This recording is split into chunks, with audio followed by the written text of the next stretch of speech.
Hello. As I said, I'm going to try and upload as many practice questions before your IB exam in May.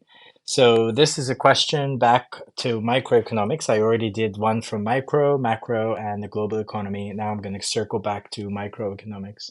All right, so here's the question.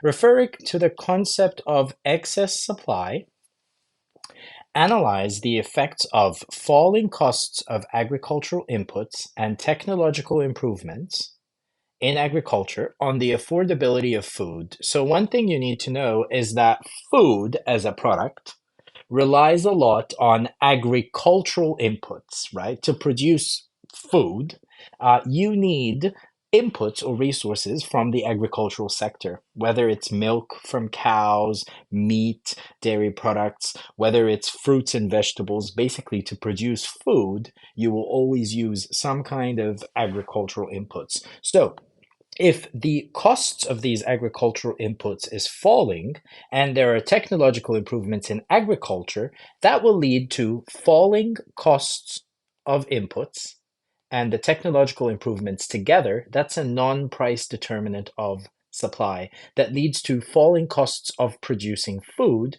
which increases supply and shifts it to the right from S to S1. Okay, now the initial equilibrium is point C here. I was supposed to make that point B. It doesn't matter. It's point C here where the price is P and the quantity is Q. Let's assume this is the market for, I don't know, food. Let's just put food together in one market. Okay, fabulous. So when supply increases, quantity demanded, because the demand curve hasn't shifted, remains at Q, at point C. But now that there's an increase in supply, quantity supplied has moved to point B. Okay, so now you have a situation where the quantity demanded is equal to Q and the quantity supplied is equal to QS. There's a situation of excess supply or a surplus of food because of these technological improvements in agriculture and the falling costs of agricultural inputs. So QS minus QD, the excess supply, is basically QS minus Q. That's how you measure it, this distance here. Okay, this distance here. So now price remains stuck for a little bit at P. There's disequilibrium in the market equal to QS minus Q. So what's going to happen is that this excess supply, this surplus, is going to exert a downward pressure on price. So price will gradually fall.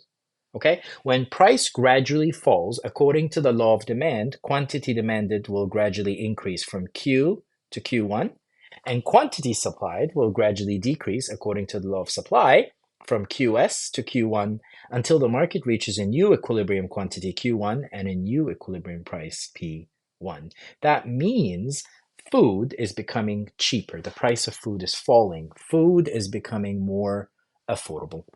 Okay, so you can see here, what would you define? I would recommend you start by defining excess supply. Okay, this is number one. Excess supply is a situation that occurs when quantity supplied is greater than quantity demanded. And then you would explain the non-price determinant of supply here.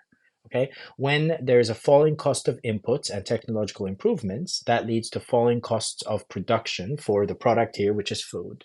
This will shift supply to the right from S to S1 and create a situation of disequilibrium where quantity supplied is equal to QS, but because quantity demanded hasn't changed yet, is equal to Q. QS minus Q is the excess supply. Price will gradually fall. As price falls, quantity demanded will gradually increase from Q to Q1. Quantity supplied will gradually decrease from QS to Q1 until the market settles at a new equilibrium, Q1 and P1. And because P1 is lower than P, and this is the market for food, that means the price of food is falling, which means food is becoming more affordable. So what's the key takeaway? Falling costs of agricultural inputs and technological improvements in agriculture make food more affordable for everyone because of the increase in supply that this causes. All right. Thank you very much. If you enjoyed this video and you found it useful, please press like, subscribe, consider becoming a member of the channel to access exclusive resources, and join my weekly IB Economics exam review. You can find the link in the video description below. Have a great one. Bye.